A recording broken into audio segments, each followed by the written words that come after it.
Well, all right, all right, all right. Oh my gosh, I am so excited about today. Hey, you are on the Living Boldly with Purpose podcast with Dr. B. And today I have a special guest.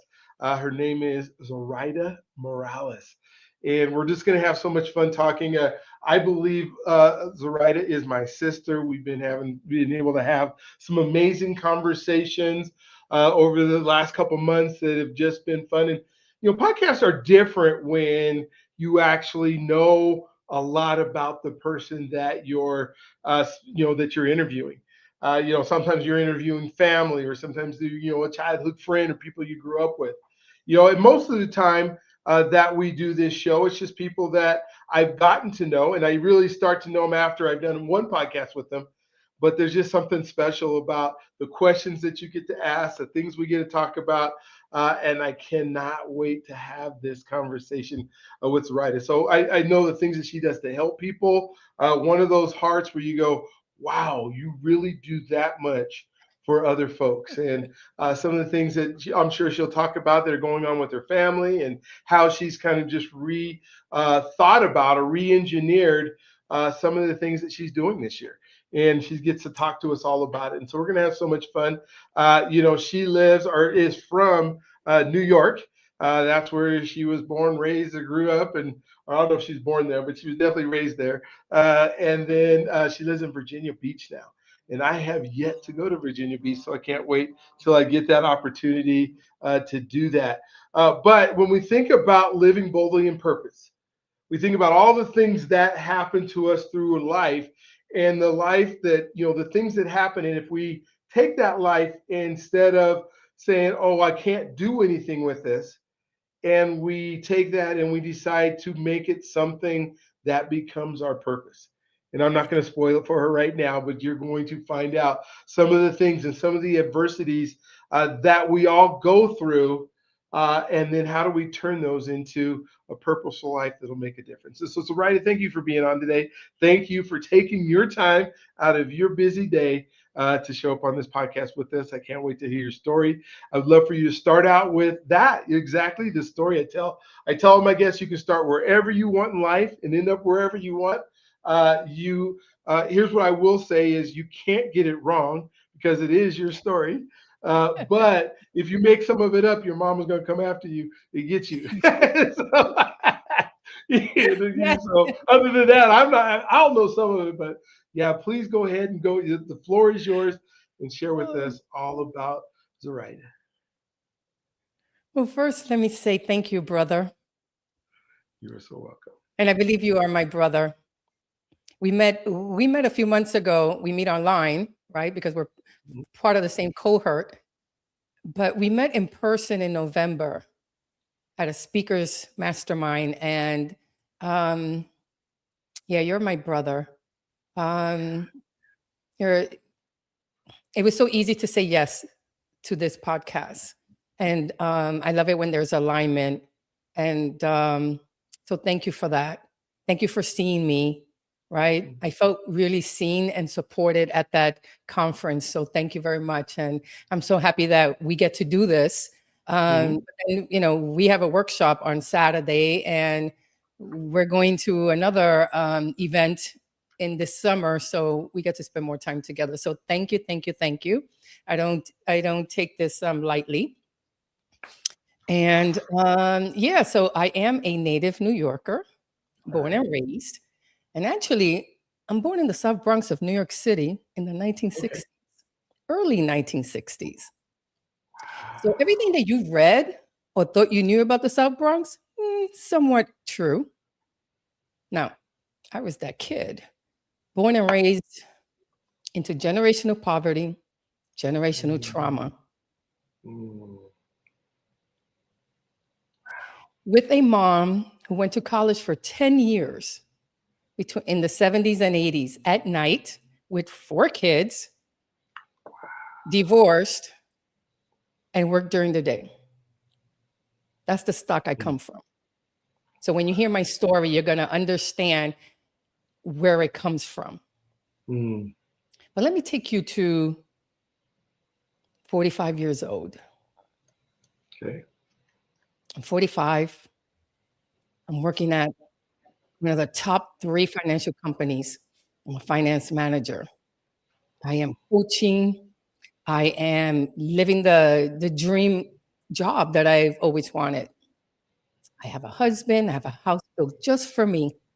I have 2 babies, one a 3-year-old and a 6-year-old. One day I go to the doctor, like many of us do, for an annual physical.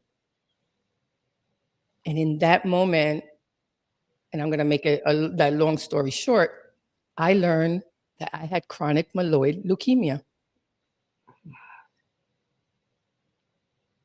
And it rocked my world. Yeah, it did. It shattered everything I knew, because here's the thing. When you get a diagnosis, the life that you led is gone, but you just don't know it. Yeah. So I get this diagnosis. And, you know, I don't know if you know this, because I've done a lot of work on myself, but I'm very much a type A. Inherently, I'm a type A person. I'm ruled by Mars, so you can imagine. And my moon is in Leo, so I am totally type A. And so I get this diagnosis and I ask, well, what do I have to do? Right? To get through it. I'm not, like most people, I'm not thinking with my heart, because my heart is broken. So when we get a diagnosis, we defer to the old way of doing things. The old way includes baby traumas, big traumas, limiting beliefs. And so I was like, my mother always told me all I had to do was work harder to get what I wanted. So I just kept asking, what do I have to do? What do I have to do? Yeah. I ended up taking chemo for 13 years. 13 years. 13 years. I didn't know that was possible. 13 years. Holy moly. Whew. Yeah. Not what I expected. No. And so about year 9, I'm taking chemo. I can't help but ask myself, how do you want to live? What are you hungry for? What do you need that you don't have, and how do you get it? And I got to tell you, Brian, it took me 2 years to answer that question. Because here's the thing. I now was thinking with my heart. I wanted to feel something. I was tired of feeling deflated and feeling like I wasn't worth it and feeling like I was less than because of this diagnosis. And so I wasn't happy. I was dead on the inside, even though on the outside I may have looked okay, because I'm very good at putting up that front. And when you're a kid from the South Bronx or you're New York City, you know how to do that. It took me 2 years to come up with the answer. The answer was 3 things. I want to live in peace, love, and joy in my heart. These things had nothing to do with other people or places or things. It was me. I had to learn this for myself here. And so I wasn't always comfortable being into my feelings, because I'm a mind and ego person. Because remember, I was born in the South Bronx of New York City into generational poverty and trauma. So I was always in fight or flight, always mind and ego, right? I worked in finance in my 20s, and I went to college at night. Mind and ego. I got to get out of the South Bronx, right? Yeah. I've got to change my life, because I wanted something different. So as I'm going through this awakening, I start surrounding myself with different people. I start going to therapy. I start incorporating spirituality into my life. And my heart started to light up, because now my mind and my ego, they're kind of shutting down. And so I couldn't be around the people that I was surrounded by because there was no longer this alignment. You see, everyone wanted me to stay the same, right? They wanted me to keep giving them whatever I was giving them, whatever that is for them. They needed to be comfortable with the old Zoraida, but I wasn't that person anymore because once you get that diagnosis, everything shifts. And so there were times, well, put it this way, I've learned so much about myself at a certain point and what I was willing to not tolerate by my own mind and ego that I couldn't tolerate it from others either. Because it all starts from within, right? And so there were some people who were no longer in my life. And there were some people that I had to remove in order to become the person that I wanted to be on the inside, right? I wanted to be supported. I wanted to be loved like everyone else. So I asked for a divorce while I was in a 24-year marriage. Ooh. And it wasn't easy, trust me, because I thought I was going to be married for a really, really long time. And look, 24 years is a long time. I celebrate that. I even celebrate a 5-year relationship because relationships are difficult. But here's what I got. And I especially got it from women. Who do you think you are? No one's happy in a 24-year marriage. Go have an affair. What? And yeah, and I was just like, I need to be true to my heart. I need to be who I want to be. And I don't even know who that person is yet, but I know that I need to be surrounded by the people who are going to support me on this journey. Yeah. And so I asked for a divorce. I sold my home. And then COVID hit. And when COVID hit, that was, I was like, I had regrets. I was like, oh shit, I asked for a divorce. I sold my home. And now I got laid off. So I moved to New York from the state that I was living in because my job was in New York. And I got laid off before I got to New York because of COVID. And so here I am in a 2-bedroom apartment with boxes consisting of 2,500 square feet of stuff. And I was alone. And I was fearful and I was scared. And I asked for God. Now, people who know me from my past know that that wasn't who I was because I grew up with an agnostic mother. And I had issues with the Catholic Church. So when I got that diagnosis, I quit God. I was like, how could you do this to me? And this is, and that's one of the things that happens when people get a diagnosis. You feel alone. You feel not supported. And I felt like I've already had 4 miscarriages. What? What? You're going to do this to me? I quit you. And so here I am in this apartment surrounded by all these boxes. And God, I look up and I just start speaking to him. And I go, almost, that book we read as a kid, Margaret is Me, something like that. I can't remember the actual name, but that was me. I went, God, it's me, Zoraida. I went like that. It's me. I was like reintroducing myself to him. I said, I know I haven't looked for you for a really long time. And that's on me. But I need you. I need you. I need you to hold me. I need you to protect me. I need you to love me. I need you to tell me everything's going to be okay because everyone I know is not happy with my decision. I know in my heart that I made the right one. And I don't know if I have the words to even describe what happened next, but let me see if I could do it justice. I felt him hug me.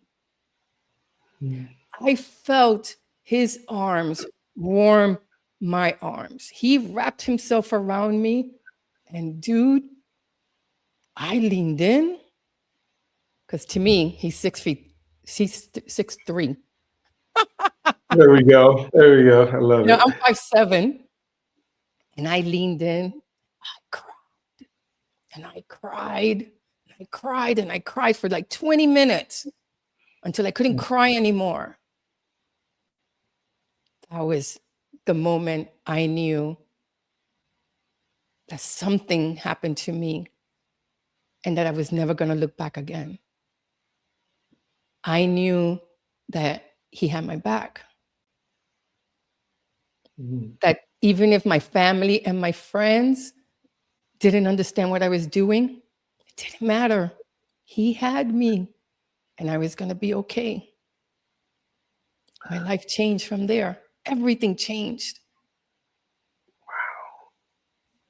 That is so cool to just, oh my gosh, I got goosebumps just listening to your story there, you hugging.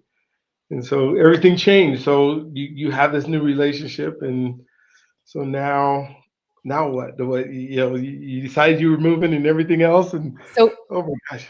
I started unpacking. Hmm. And this is July of 2020. So now comes February of 21. My sister calls me. Hmm. I'm so grateful for that call. She says, "Hey, can you help so-and-so? Her daughter just got diagnosed with -4 metastasis breast cancer. And you're the only person I know who's taken chemo all these years. Can you speak with her? Comfort her?" I said, "Of course."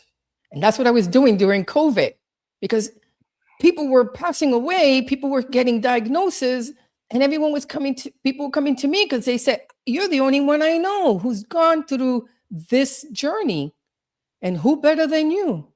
So I was coaching without even realizing it. I had already started my career as a coach. Yeah. And so I speak to mom, and I let mom let it out. And at the end, I say to her, "Here are the 7 things that I suggest you do." I didn't even know where those words were coming from. Like, those words were not my words. They were coming out of my mouth, but I don't know what they. And so I told her, "Breathe. Get a second opinion. Hmm. Get a cancer coach." What? I've never heard of a cancer coach.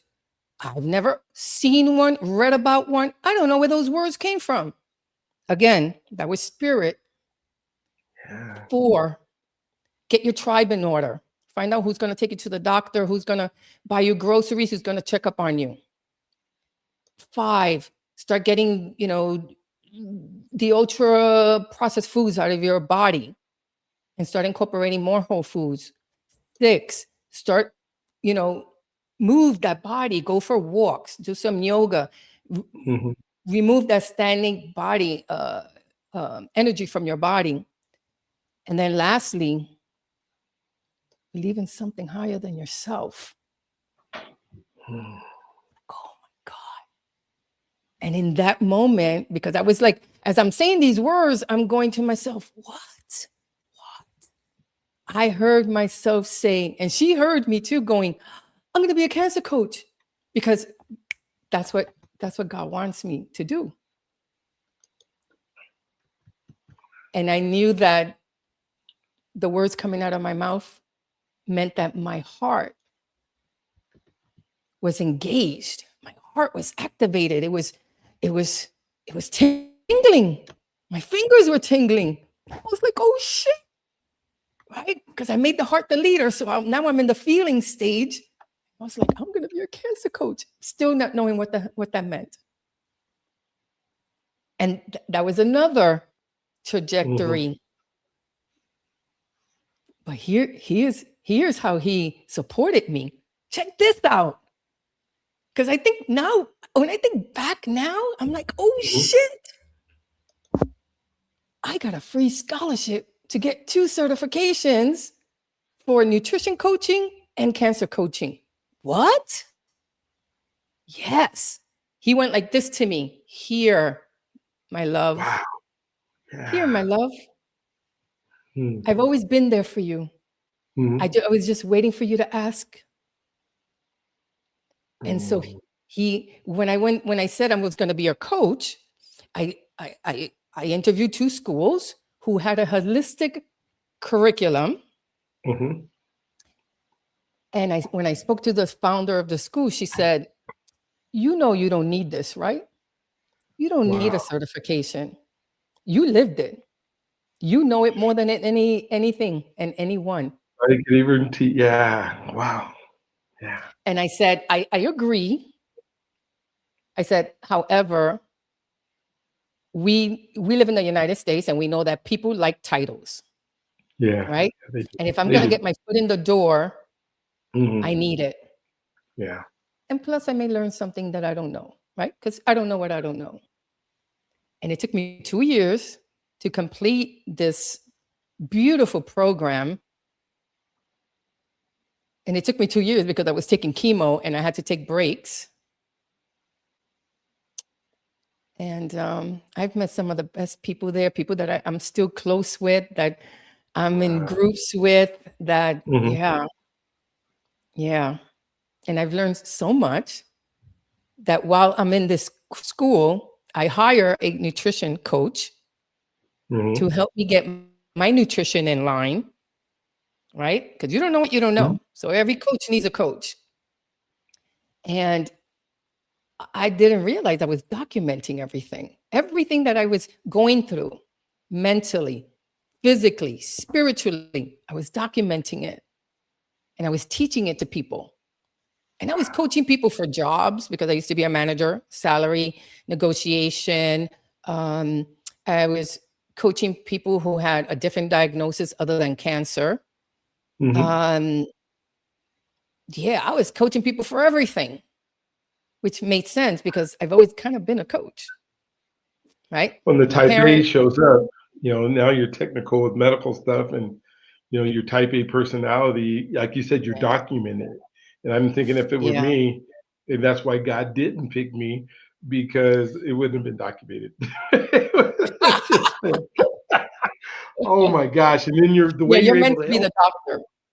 yeah, the way you're able to help Right? people in this process because you went through it, and that's, ooh, and now I think like 13 years of doing this chemo and Yeah, the endurance that takes to be able to do yeah, that and not just say I give up. But then God had another purpose, which is no, I'm preparing you because there's yeah. not anything you didn't go through that you won't be able to relate to somebody else going through it. So cool. So He cool. chose me. Hmm. You know, I used to, there were times where I was like, what am I doing? I need to go Hmm. back to finance. Like, I want my old life back. I mean, even my mind and my ego, when I first said I was going to be a cancer coach, my ego said, you're not a cancer coach. We're not going to be a cancer coach. We need to make money. We need to go back to finance and make money and buy another house and get another car. And no, no, no, no, no. And my mind said, girl, you're not a cancer coach. What do you know about that? And I was like, okay, I'm the heart now. I'm going to be the leader now. We've been doing things your way for 59 years. Yeah. I was about 59 at the time. I said, I'm the heart now, and I'm gonna be the leader, and you're gonna follow and support. And it took my ego and my mind 2 years to get on board because it kept fighting me. It kept fighting Okay. me, you can't do this. What do you know? So Yeah. I was like most of us, we're battling ourselves. Hmm. Yeah. I had to quiet that mind. I still have to quiet that mind. I do Of it course. gently because the mind and the ego are here to support you. They're here to love you. They're here to get things done. And they remember the times you failed. They remember the times you sabotage yourself. So they're trying Mhm. to protect you from doing it again. But I was like, Yeah. no, my heart is all in it. We're good. It's not going to be easy, but we're good.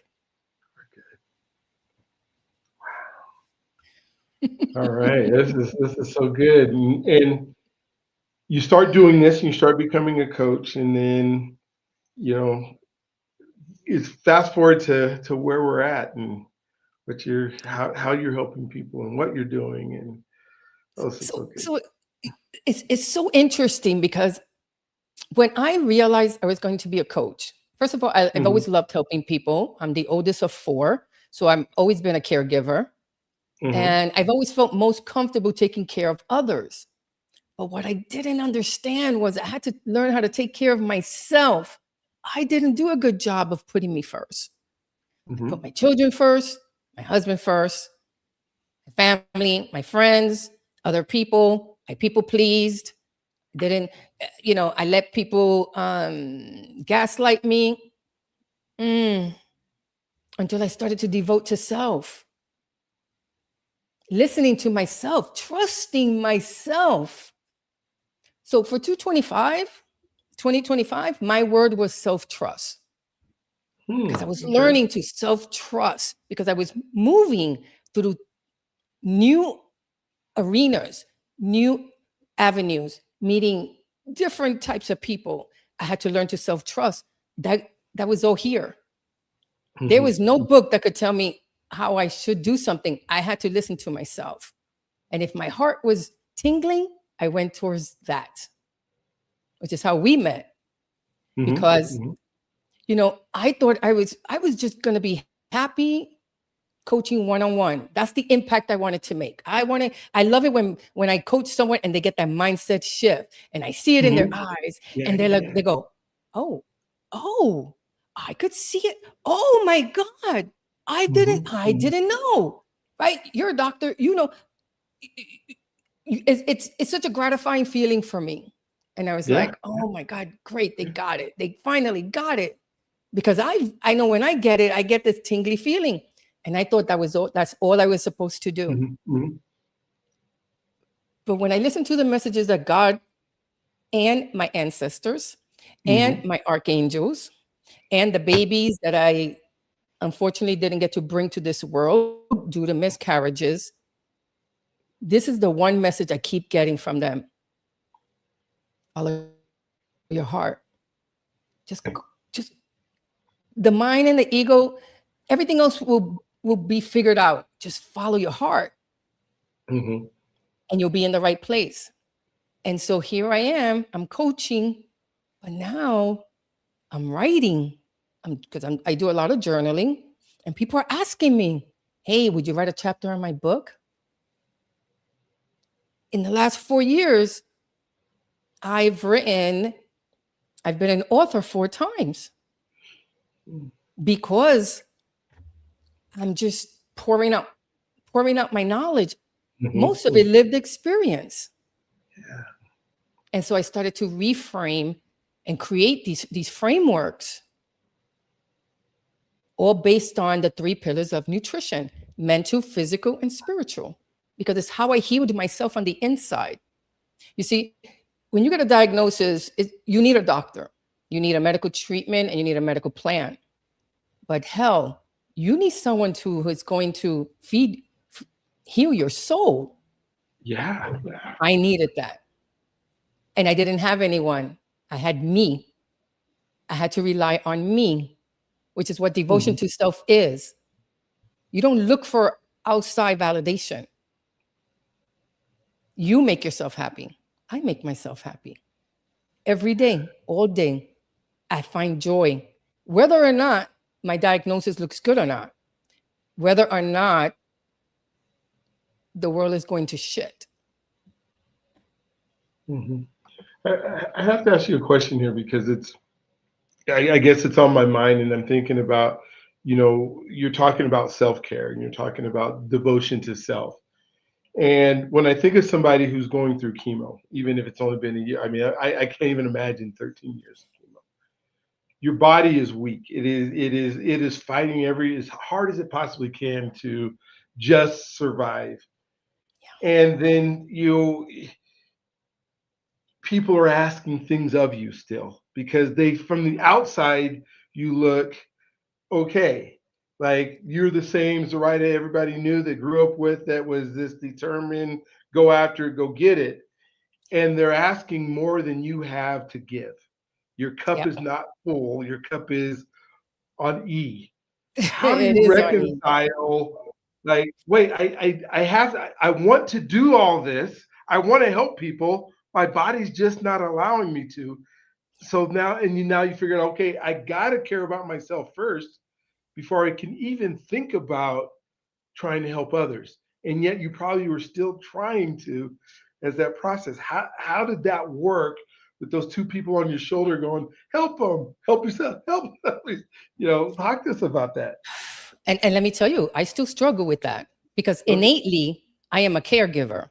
Mm-hmm. And so I still struggle with that. But what I had to learn devotion to self. So devotion to self means, right? It's not narcissistic. It's not self-absorbed. Devotion to self means that I'm on a podcast with Dr. Brian, and I'm not going to go pick up the call that's coming through my phone right now, right? Because I am now devoting this time to you. Devotion to self means that even if it's my kids texting, and I have one in college, so you know what those texts look like, right? And I have another one in his early 20s and his first time in his career.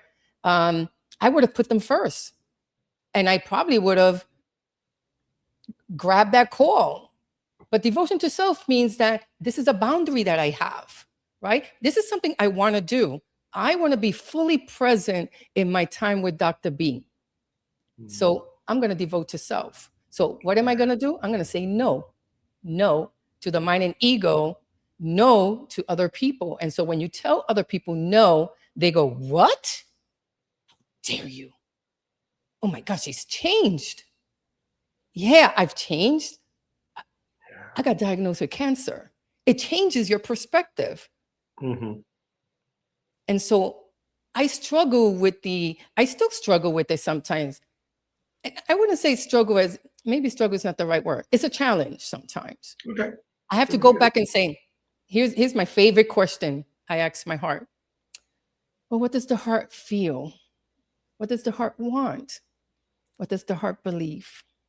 And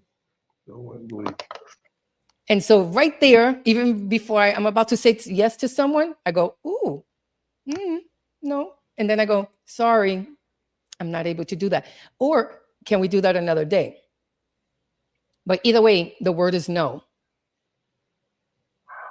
So good because when you're able to do that, you actually are able to give more because you're not spreading Exactly. yourself out. You're saying, okay, yeah, I would rather, but now if I would rather have 100% of Zoraida that we can engage over a short period of time Yes. than 10% here and there and all over the place.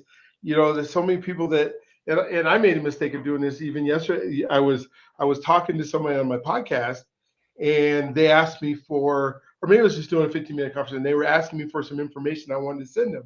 So I automatically picked up my phone and I was texting her the information that she was asking for. And I just stopped in the middle and go, wait a minute. I should be listening to her right now. She's not going anywhere. I don't have to give her this information right now. I can write down on a piece of paper, don't forget.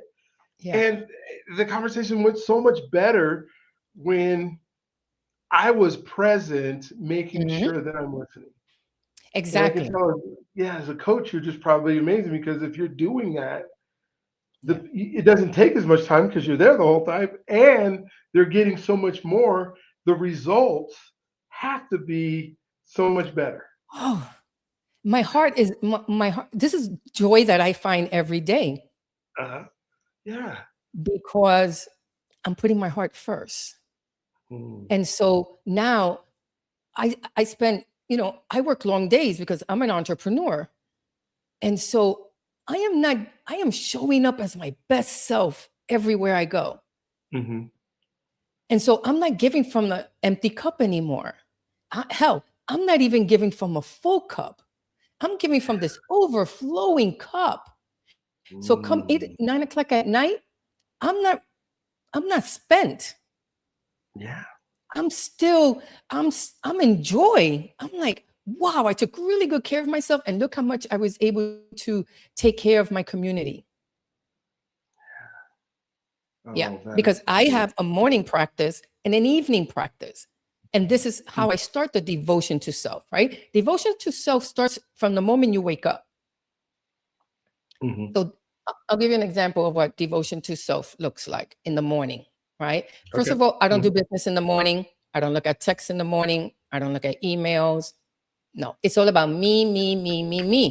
Again, I have to be in an overabundance place to then give to my clients and to give to the groups that I'm involved in, right? Mhm. And so when I wake up in the morning and that alarm goes off, you know, when I was younger, like in my 20s, I would wake up and put on the news. Ooh, Yeah. why Oh my God. did I did that out of habit because that's what the people around me did. But now when I think about it, I'm like, what a terrible way to wake up, Mm. right? Mm-mm. Again, is that anchor in the morning. So I wake up and I go, hi, good morning, my love. What does the heart want? What does the heart feel today? And then I just listen. Because believe it or not, your body will speak. It'll tell you, oh, there's an ache here. Or your mind will go, I get to do Dr. B's podcast today. You see? Yeah. And so I listen gently because the body and the mind give you clues. All you have to do Mhm. is be quiet and listen to it. And I love then that. I respond accordingly. Like either I got you or I cheer myself on and go, we're going to lead with courage today. Right? Because we're all scared. Let me tell you, Yeah. if anyone will tell you they're not scared, that's bullshit. Mhm. What makes me a trailblazer and a warrior is that I do it anyway. I'm scared and I Yes. do it anyway. Yes. Oh my gosh. Oh, so neat. That's, I would love and to that's just ask. the morning. Oh, that's just the morning. Yeah. Oh, yeah. Tell us And I'm about not your even evening. done. Oh, and I'm not even Yeah. done because then I have a cup of tea Okay. and then I do some yoga and then I do some journaling and then I do some reflection and I may take a salt bath. I mean, it's all me, me, me, me, me. Me, me, me, me, me. And then after the bath or the shower, I start getting ready. And by 12 o'clock, I'm ready for my first client or my first meeting or whatever that is. And by then, and I've already exercised. So I'm feeling great. I'm feeling like, all right, world, let's go. And I do this until 8 or 9 o'clock at night. And then I do it. I anchor it. I mirror it again in the nighttime. Right. And so the evening is I eat clean. So, eating whole foods is really important for me. That's a devotion to self. That's a way that I show love to myself. Right. And then I'll do maybe another 10-minute yoga because I'm a very active person. I need to move my state. Right. Mhm. Sometimes you need to change your state. And I do that with exercise, with movement. And then in the evening, I'll have a good meal, maybe another salt bath or a quick shower. And then, like most people, I'm reading something, reading a book. I try to, meditation, sound healing, Reiki. I mean, I do all those things. And I have a ritual Yeah. to wind down because sleep is important to me. Sleep 8 hours, 8 to 9 sometimes is important. So by a certain time, I shut off the phone and the lights, and I'll speak to God, or I ask myself, what are the 3 things you're grateful for today? Because gratitude is the new attitude. It's one of the best things you could do, just to think about what's gone right. instead of thinking about what's gone wrong. Um, that is, and just the things you're doing, and I'm thinking about as you're giving me ideas, because I decided this year that I was going to do my morning routine, but I was going to turn on live. So I'm doing it on Facebook and Instagram and what is YouTube or whatever we're on, now. And I, I'm getting up, saying some of the same things. I'm doing some breathing, and I'm starting with a small devotional, and then I'm doing gratitude, and then I'm doing affirmations, and about a half hour worth of, if anybody wants to do it with me, love to have you.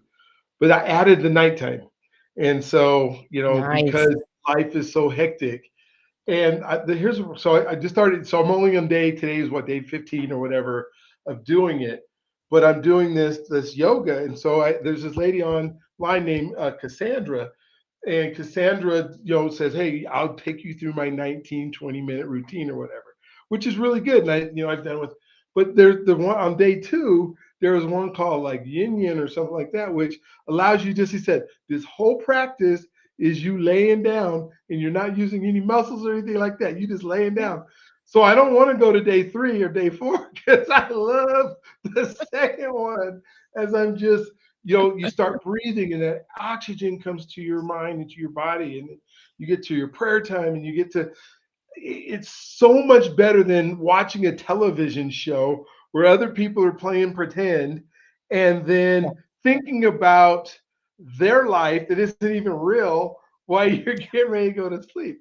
All of a sudden now, and I'm listening to you saying, "Yeah, I do this every night. I do this all the time."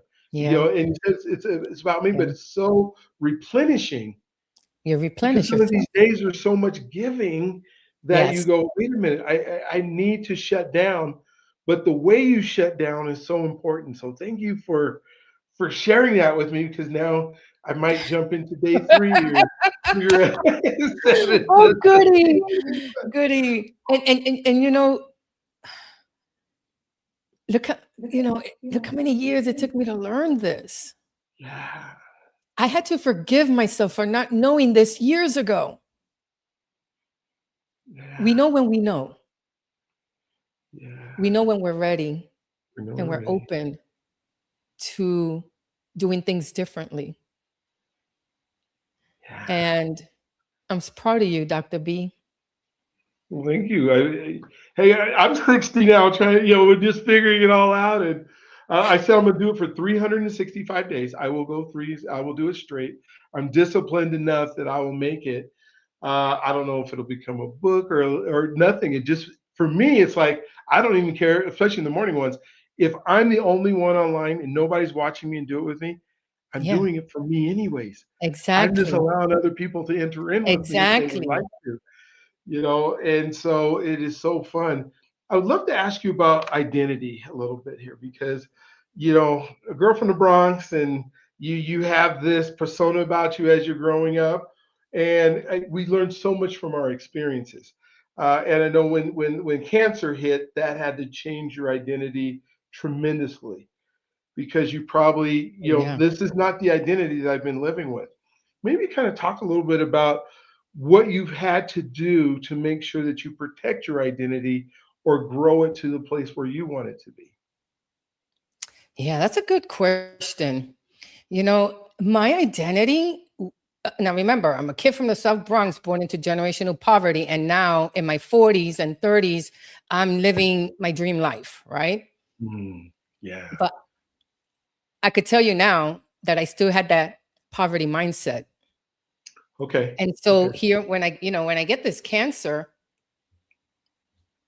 I no longer have this dream job, Mm, right? And I could tell you now, I no longer live in that dream house. And so I recognize that I was actually tied to the most superficial things, like hmm. my title, like the money I was making, like the Yeah. company I was working for, like Hmm. everything that was in my life. It was all material. And look, there's nothing wrong with wanting to have the experiences that you want. Um, and having the means to do it. Now, I was by no means rich, but by the time I had cancer, I had a really nice retirement fund because I worked in finance, and since my first corporate job at 21, I started putting 10, 20% away. So my identity crashed. Actually, my identity, let me reframe, because my identity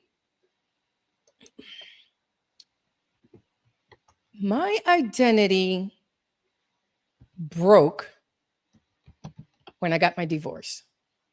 Okay. It was my divorce that broke me, because people do two things. You either shift or you don't shift. I decided I was going to shift. What did that mean? That means I had to look at myself. I had to see and hold myself accountable for the way I showed up and decide what kind of version of myself did I want to live. And so I had to forgive myself. I had to forgive myself for what I said, for what I did, for what I didn't do, for when I sabotaged myself, for when I let somebody else's opinion take precedence over my feelings, for the times I didn't self-trust, for the time I told the boss to, you know what, and got fired. I mean, for a whole bunch of things. And then I had to forgive other people, the people who fucked me, the people who weren't there for me. I had to forgive them because I had to see it in a different way, because I wanted to be a different person. So now I look at the world as not what the world is doing to me, not what someone is doing to me. I'm looking at the world as, how am I interpreting it for me? How am I devoting to self? See, devoting to self means that if someone's not honoring me and they're belittling me or sabotaging me, whether you're related to me or not, I ain't gonna take your shit.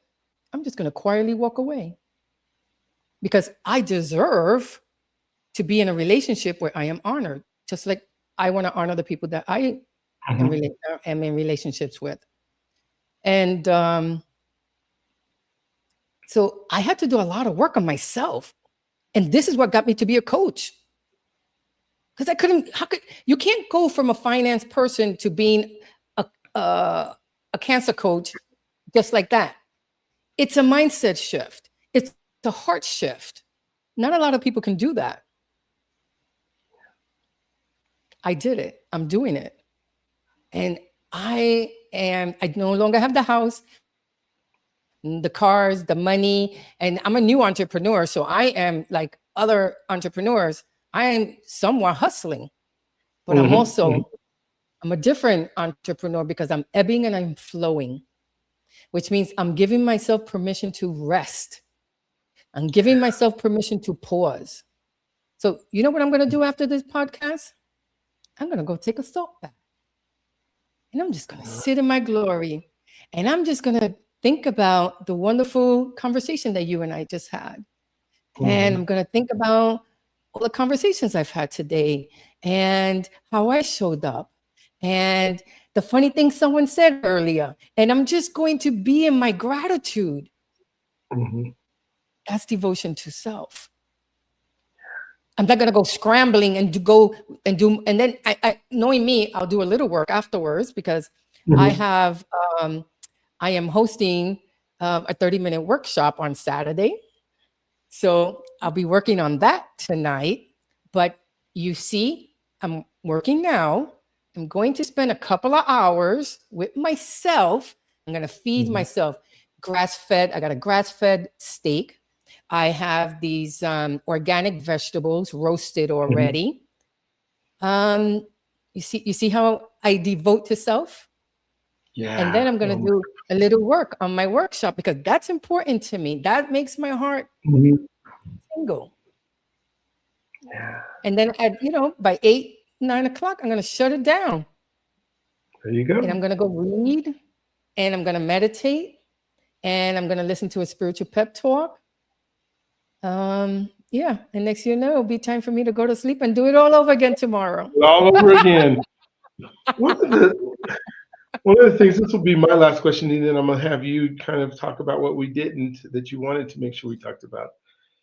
When I think about, and this could be, we could do a whole nother podcast on this, and maybe we will, maybe we should.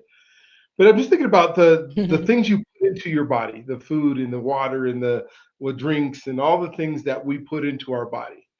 And cancer is part of what happened with you. How have you been able to not only change the diet that keeps you healthy, but maintain it in a way that keeps you alive? Because you're so alive. Mm, And so, but I know a lot of it has to do with some of the things that you've either gotten rid of or some of the things you only put into your body. Maybe just a little couple yeah. minutes on, and then we'll do a whole podcast on nutrition someday. I love it. Oh, yeah. I love that. I love that. You know, um, do you remember when in November when we were in Pennsylvania, Hmm. we right before we met for drinks, we were at dinner, and I'm looking at the menu and I'm going, oh, Hmm. none of this is clean, none of this is grass fed or wild caught or organic, and I'm going, and then a fellow brother said, I know what you're feeling. I'm thinking, what am I going to eat? And he said, we need to just go with the flow and know that we'll eat better when we get home. Hmm. And I was like, thank you for reminding me because I still struggle with that. Yeah. Right. When I'm going out to dinner with friends, they know that I'm going to suggest the vegan spot or the very healthy spot, but they Hmm. don't all eat that way. Right. So I've got to be flexible, which Yeah. means that if I'm going out with friends and the restaurant's already picked, I do my research. Now remember, I'm a certified nutrition coach. I do my research. I go to the restaurant. I read their mission statement. Yeah, I'm that kind of person. But I want to know where they're sourcing their foods, and Hmm. then I act accordingly. So I'll eat most of my. If the restaurant is not a sustainable restaurant, I'll eat mostly at home, and then I'll just have the healthiest thing that I can find over there so that I could still partake and enjoy my friends because that's the whole point of going out with your friends, right? Of course. Yeah. And so that's how I have I work through that struggle because I really want to eat clean as much as possible.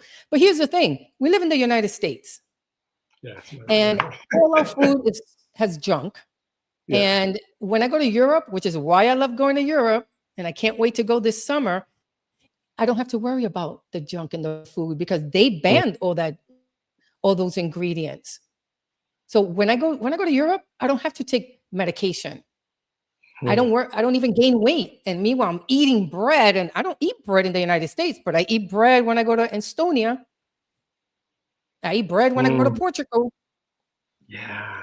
Oh my And so gosh. I've had to, have this conversation again. I'm the heart. I'm having a conversation with my mind and ego going, girl, we need a dry martini and we need to eat birthday cake. So don't There we go. go, don't be so hard on yourself. And Yeah. it's that reframing going back, but I still have to catch myself. And I probably always will. And that's okay. But it's the Yeah. reframe that we do. Mhm. That's the important thing. And when you reframe lovingly to yourself, right? I don't tell my mind and ego, what the hell is wrong with you? You know I told you. I don't talk to myself like that. It is what I say. Ah, you're right. I do need a dry martini. It's okay. It's okay. Yeah. Thank you for sharing that because I think so many people get down on themselves because they don't, And yes, I mean, one piece of birthday cake is over time is really not going to end you, but you can't eat the whole cake.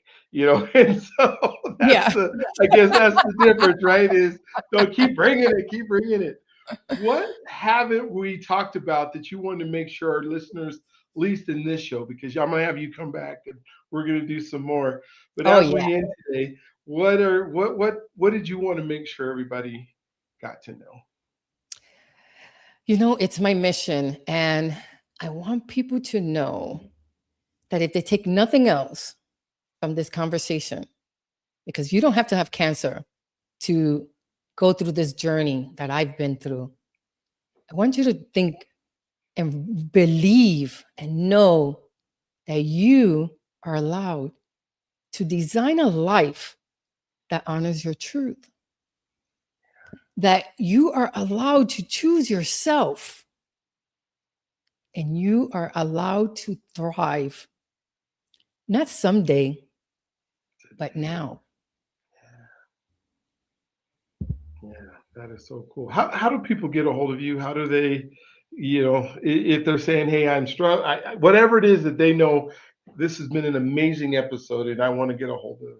So, right, how do we do Oh, that? I'm at zoraidamorales.com. You know, I'd be happy to give someone a complimentary session. All they have to do is fill out a questionnaire. You'll get to my calendar, and there, boom, you're on. I'm also on LinkedIn 3 times a week, and I talk about, again, mental, physical, and spiritual. I talk about all that. I get down. I talk a lot about my feelings and what I'm going through.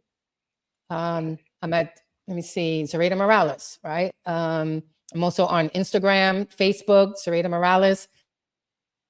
And if there's another Zoraida Morales, I'm the one with the red suit, right? And every one of my profiles, you see that I have a red suit on. And I I'm the only like it. nutrition coach there. But I'm easy to find, and I'd be happy to share the things that I've learned, because it's available to everyone. Mhm. Yeah. Oh my gosh. Thank you. Thank you for being on today. Thank you for willingness to open up your heart. I mean, some of those things that you were vulnerable about and were willing to talk, there's a whole lot of folks that wouldn't. I saw there are some people in our chat that were saying, hi Z, and so your friends that Oh, you could tell that you've put into oh, I can't their see life. it. Yeah, you put into their lives. I tell our people at the end of the show, that you are God's greatest gift. He loves you. I guess Oh, you saw thank something, you. right? My girl Imani Wilson, who is another beautiful nutrition coach, we met in school. Oh, nice. We're both nutrition coaches, and we met in school. And she's one of the best people I've ever met. And we get to spend August at the Jazz Festival here in Norfolk together. Oh, neat, So neat. I'm going to see her in August. So that's my girl. Yeah. All She's been right. an Well, have amazing her friend, have very her come be supportive. on my podcast. I'd love to interview her on our podcast and we could talk about Oh, you guys. great, So great. if you're still on and Yeah, you're we got hearing to it, get her on. reach out. We'll get you on. Oh yeah. So I tell people that they're God's greatest gift. Thank That they were born for greatness. You are born for greatness. It is just so amazing to have folks that are willing to come on and talk the way that you have talked today, and to be able to be a blessing to others. I tell people that you are the answer to someone else's prayer, because God you. works miracles, but at the same time, He also works through people. And so I would encourage you today to reach out to Zoraida. We will be, like I said, we're going to figure out some more ways to do some things together that will, hopefully impact the world that we're in. So, yeah, as we Yes. end today, I just want to say thank you for being on here. We are doing a series of goal setting AI stuff to just, announcing it's you becoming in action live. You'll be able to see it. We're going to do one this Saturday, and I'm going to do once a month this whole year, where you'll be able to come into some virtual conferences. So, you guys have an Yeah. amazing day. We'll talk to you soon. Thank you, Zoraida. I appreciate Bye. it so Thank very you. And much. thank you, everyone, for showing up. I appreciate it.